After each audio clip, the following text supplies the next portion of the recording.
నమస్తే అండి తెలుగు ప్రజలకు. మనం ఆల్రెడీ అశోక్ సార్ ఇంటి దగ్గర పొద్దున వచ్చినాము, ఒక కవరేజ్ చేసినాం ఒక 1 అవర్. మనల్ని ఇంట్లోకి రానియలేదు. ఇప్పుడు దాదాపు 1:30 అవుతుంది.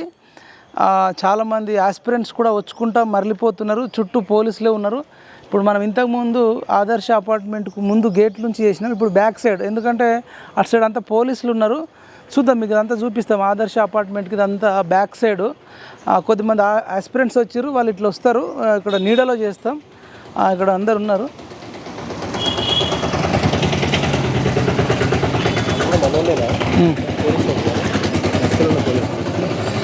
ఇక్కడ మఫ్టీలో చాలామంది పోలీసులు ఉన్నారు. మీరు చూడొచ్చు న్యూస్లో కూడా. అక్కడ వెనకాల ఒక 2 పోలీసులు ఒక సివిల్ డ్రెస్లో ఉన్నారు, తర్వాత డిపార్ట్మెంట్ డ్రెస్లో ఉన్నారు, యూనిఫామ్లో ఉన్నారు. ఇంకా అక్కడ ఒక 2 ఉన్నారు పోలీసు, వాళ్ళు కూడా ఇంటెలిజెన్సేనేమో. కానీ అయినా కానీ భయపడకుండా కొద్దిమంది ఆస్పిరెంట్స్ వచ్చారు. అందులో ఇంకొక 2 మాట్లాడారు మనకి తిరుపతి ఇట్లా. ఇంకొక 4-5 ఆస్పిరెంట్స్ ఉన్నారు. అడిగి తెలుసుకుందాం. ఒక లేడీ ఆస్పిరెంట్స్ కూడా ఉన్నట్టున్నారు. మీరు దేనికి ప్రిపేర్ అవుతారు, ఎందుకోసం వచ్చారు చైతన్యపూరి ఆదర్శ అపార్ట్మెంట్ దగ్గర? సార్, నేను గురుకుల ఆస్పిరెంట్ సార్. నేను అశోక్ సార్ని కలుద్దామని వచ్చాను. నిన్న నుండి ఆయన నిరాహార దీక్షలో కూర్చున్నారు.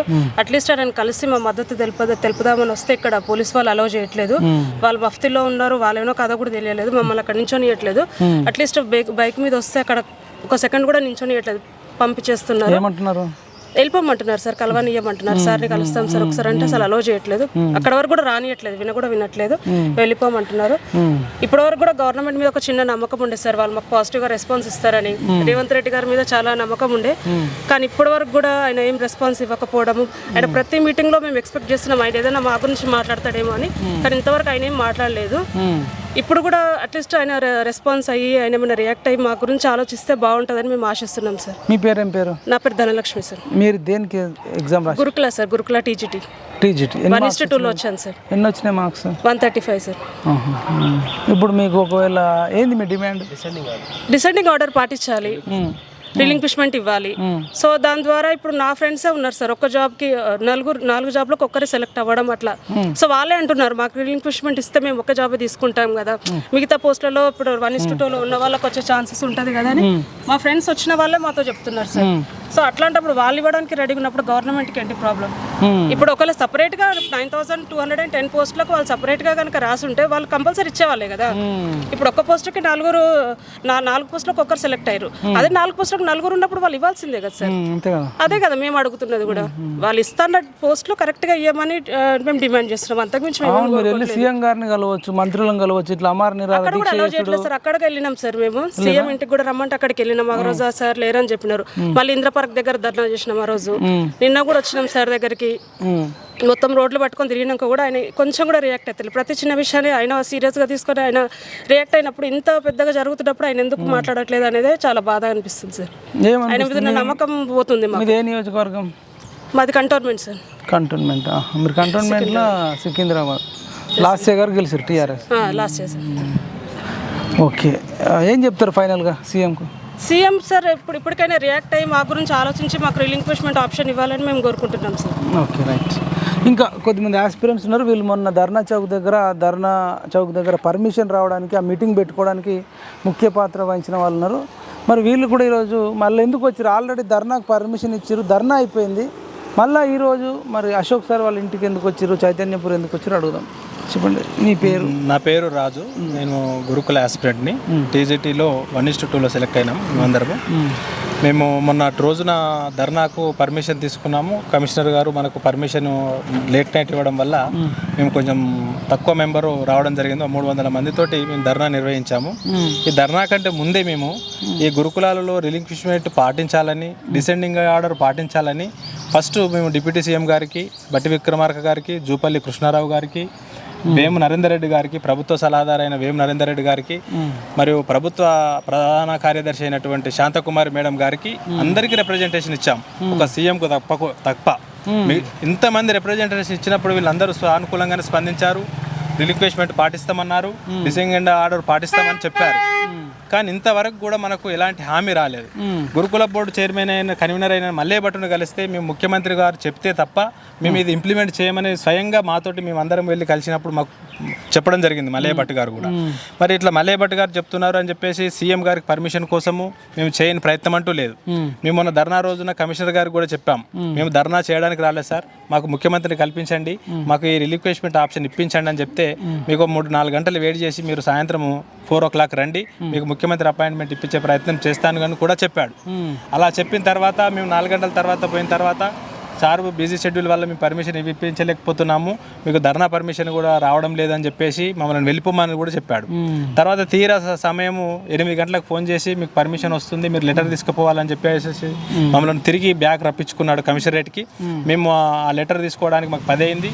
రాత్రి 10కి మేము అందరికీ సభ్యులకు చెప్పుకునేసరికి ఎవరు కూడా మేము అరేంజ్ చేసుకోలేక 300 మందితో ప్రోగ్రామ్ కండక్ట్ చేసుకున్నాం. తిరిగి అశోక్ సార్ కూడా మరి ఈ రిలింక్వేష్మెంట్ అంటే ఆప్షన్ మా మద్దతు కూడా తెలిపాడు. మా గురుకుల ధర్నాకు కూడా వచ్చాడు Ashok sir, R Krishnaiah sir వచ్చాడు. వీళ్ళందరూ కూడా ఇది పద్ధతి పాటించాలి, ఒక్క పోస్ట్ కూడా బ్యాక్లాగ్ ఉండొద్దు, 9,210 పోస్టులకు 9,210 పోస్టులు భర్తీ కావాల్సిందే. ఒక వ్యక్తి ఒకటే పోస్ట్ చేస్తాడు, 4 పోస్టులు వచ్చిన వ్యక్తి మిగతా 3 పోస్టులకు రిలింక్వేష్మెంట్ ఇస్తే మిగతా 3 వ్యక్తులు మెరిట్లో ఉన్న అభ్యర్థులను పికప్ చేసుకుంటే అందరి భవిష్యత్తు బాగుపడుతుంది. 3,500 మంది నిరుద్యోగులకు కొత్త భవిష్యత్తు వస్తుంది. ఈ 3,500 పోస్టులు బ్యాక్లాగ్ కాకుండా అన్ని భర్తీ అవుతాయని R Krishnaiah sir, R Praveen Kumar sir కూడా ట్వీట్ చేశాడు ముఖ్యమంత్రికి.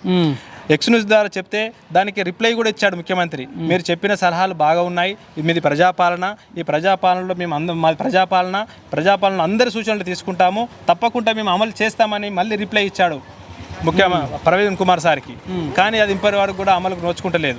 కాబట్టి మేము కోరేది ఒకటే, ముఖ్యమంత్రి దృష్టికి ఇది వెళ్ళి మాకు రిలింక్వేష్మెంట్ ఆప్షన్ ఇస్తూ డిసెండింగ్ ఆర్డర్ ఫాలో అయితే ఏ ఒక్క పోస్టు కూడా బ్యాక్లాగ్ కాకుండా ప్రతి పోస్ట్ భర్తీ అవుతుంది, అందరికి న్యాయం జరుగుతుందని మేము ముఖ్యమంత్రి దృష్టికి తీసుకువెళ్ళాలని చెప్పేసి కోరుతున్నాము.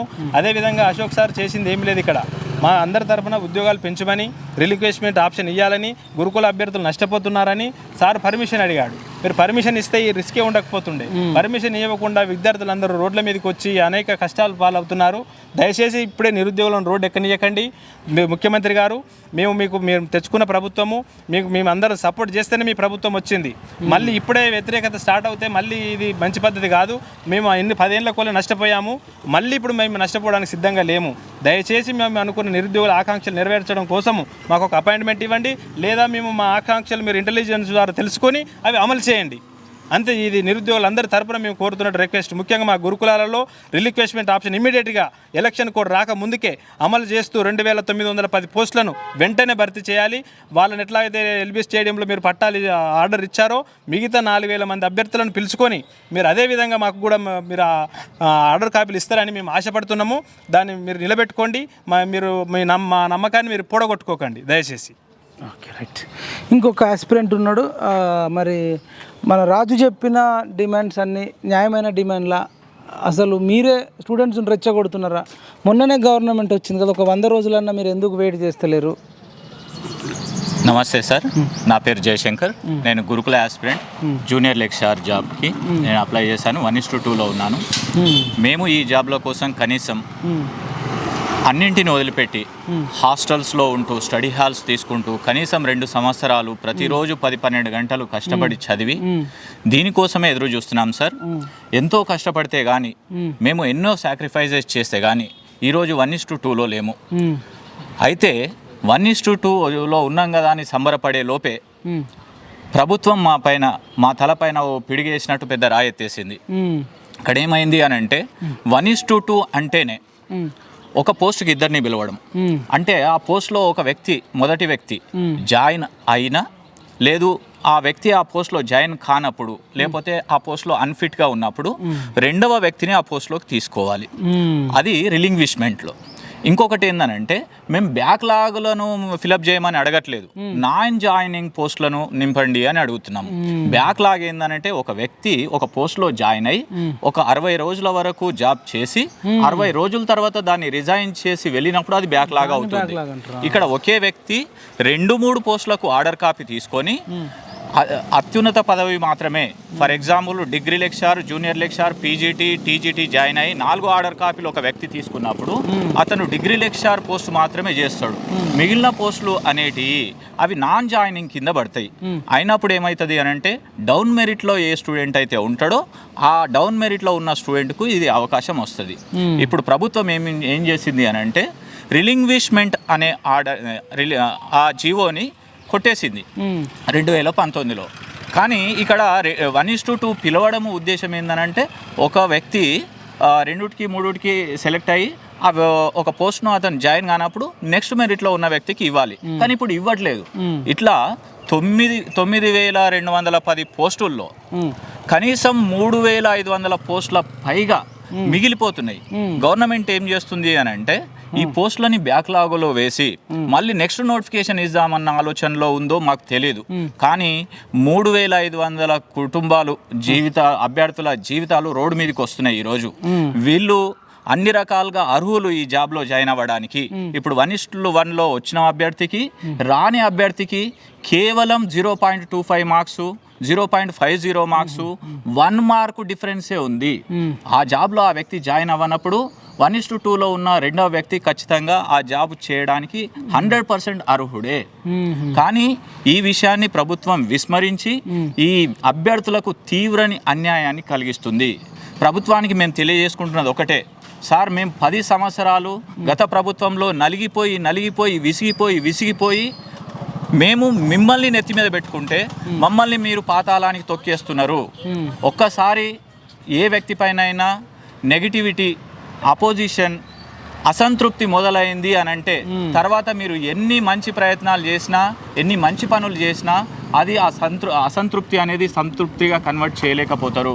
కనుక మేము అడుగుతున్న ఏదైతే ఈ న్యాయబద్ధమైన కోరిక ఉందో ఇది అసంబద్ధమైనది కాదు. మాకు 9,000కి ఇంకో 9,000 కలిపి 18,000 పోస్టులు ఇవ్వమని అడగట్లేదు. మీరు నోటిఫికేషన్ ప్రకారంగా ఏవైతే 9,000 పోస్టులు ఉన్నాయో ఆ 9,000 పోస్టులను ఒక్క పోస్ట్ కూడా బ్యాక్లాగ్కు వెళ్ళిపోకుండా నాన్ జాయినింగ్ ఏవైతే ఉన్నాయో నాన్ జాయినింగ్లో 1:2లో సెలెక్ట్ చేసిన అందరు అభ్యర్థులు వచ్చే విధంగా మీరు ప్రయత్నం చేసి మాకు న్యాయం చేయాలని డిమాండ్ చేస్తున్నాము ప్రభుత్వాన్ని. ఇదండి. ఇంకా ఇంకొక విషయం ఏంటంటే మా తెలంగాణ నిరుద్యోగుల తరపున పోరాడుతున్న అశోక్ సార్తో ప్రభుత్వం వెంటనే చర్చలు జరిపి సార్ యొక్క అమరణ నిరాహార దీక్షని విరమింపజేయాలని మేము అభ్యర్థుల తరపున డిమాండ్ చేస్తున్నాం. సార్ మా సారు నిరాహార దీక్ష స్టార్ట్ చేసి కూడా 24 గంటలు గడిచిపోయింది. 24 గంటల నుండి సారు తిండి లేక కనీసం మంచినీరు కూడా తాగని పరిస్థితి ఉన్నది. అశోక్ సార్తో పాటుగా ఆస్మా గారు తదితర మిత్రులు కూడా మన నిరాహార దీక్షలో పాల్గొన్నారు. ప్రభుత్వం వెంటనే స్పందించి ఏదో ఒక మాకు పాజిటివ్ నిర్ణయం తీసుకుంటారని ఆశిస్తున్నాం. లేని పక్షంలో మాత్రం తీవ్ర పరిణామాలు ఎదుర్కోవాల్సి ఉంటుంది సార్. మేము గురుకుల అభ్యర్థుల తరపున ఇక్కడికి వచ్చినాం సార్. అశోక్ సార్కి మద్దతుగా మా డిమాండ్స్ ఏది ఉన్నాయో మొత్తం న్యాయపరమైన డిమాండ్ సార్. గురుకులాల్లో డిసెండింగ్ ఆర్డర్ ఫాలో అవ్వాలి, రిలింక్విష్మెంట్ పాటించాలి. ఇంకో విషయం 46 జీవోకు అనుకూలంగా స్పందించండి. మన టెట్, డిఎస్సి కూడా మెగా డిఎస్సిని మీరు వేయాలి సార్. స్కూల్ అసిస్టెంట్ పోస్ట్ కూడా పెంచాలి. Thank you sir. ఇదండి. చూద్దామండి, ఇట్లా చూద్దాం, కొద్ది దూరం పోదాం. మరి ఇక్కడ దిశ టీవీ వాళ్ళు కూడా వచ్చిర్రు. అశోక్ సార్ దగ్గరికి వచ్చింది, ఇంకా వేరేనా? మరి వెళ్ళరా అక్కడ నుంచి అడిగిరా డిపార్ట్మెంట్? పర్మిషన్ ఇవ్వట్లేదు. సరే మేము పర్మిషన్స్ కోసం చూస్తున్నాము. ఎట్లా పర్మిషన్ అంటే ఎట్లా తీసుకుంటారు? వాళ్ళు చెప్తున్నారు సిఐ దగ్గర పర్మిషన్ తీసుకోమని అంటున్నారు.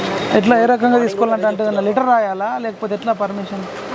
మనం ఎట్లయితే చేసుకుంటామో మనకంటూ ఒక యాజమాన్యం ఉంది కదా, వాళ్ళు చెప్పేదాని ప్రకారం అయితే మేము వెళ్ళాలనుకుంటున్నాము. బట్ మనము ఇట్లా ప్రజాస్వామికమైన వ్యవస్థ కదా ఇది, ఇక్కడ పత్రికా స్వేచ్ఛనే లేదు కాబట్టి అందుకనే మేము వెయిట్ చేస్తున్నాం. పొమ్మన్నా వెళ్ళదలుచుకోలేదు. అశోక్ సార్ని కలిస్తేనే వెళ్ళాలి. రైట్. ఇక్కడ చాలామంది ఆస్పిరెంట్స్ ఉన్నారు. మీరు ఇక్కడ వాయిస్ తీసుకోవచ్చు. దిశ టీవీ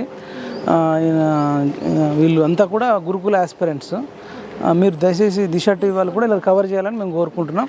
ఇదండి, దిశ టీవీ వాళ్ళు కూడా వచ్చారు. వాళ్ళకు కూడా పర్మిషన్ ఇవ్వట్లేదంట. మీరు అక్కడ చూడొచ్చు, అక్కడ లోపల పోలీస్ డిపార్ట్మెంట్ వాళ్ళు ఉన్నారు. ఏ ఛానల్ వాళ్ళని కూడా ఆదర్శ అపార్ట్మెంట్స్ దాంట్లోకి మరి ఎంట్రీ ఇవ్వట్లేదు. మీరు అంతా చూడొచ్చు, అపార్ట్మెంట్ అంతా కూడా డిపార్ట్మెంట్ వాళ్ళతో నిండి ఉంది. చూద్దాం మరి ఇది ఎంతసేపు ఉంటుంది, ఎట్లా ఉంటుంది, వీళ్ళని వేరే డిస్ట్రిక్ట్ కూడా తీసుకెళ్తారనేది ఒక ఇన్ఫర్మేషన్ అట్లా అవుతుంది. మరి అది నిజమా కాదా మీరు చూడొచ్చు. ఆ పోలీస్ డిపార్ట్మెంట్ వాళ్ళు ఆదర్శ రెసిడెన్స్ దాంట్లోనే అట్లనే ఉన్నారు. మరి మీడియా వాళ్ళని మాత్రం రానివ్వడం లేదు. మరి ఎంతసేపు ఇట్లా ఉంటారు, ఏం చేస్తారు, ఈ ప్రభుత్వం మళ్ళీ కేసీఆర్ లెక్కన చేస్తుందా, ఏదైనా మార్పు ఉంటుందా అనేది చూద్దాం. ఇంకా అప్డేట్ కూడా మీకు ఇస్తాం. చూస్తూనే ఉండండి PMR TV.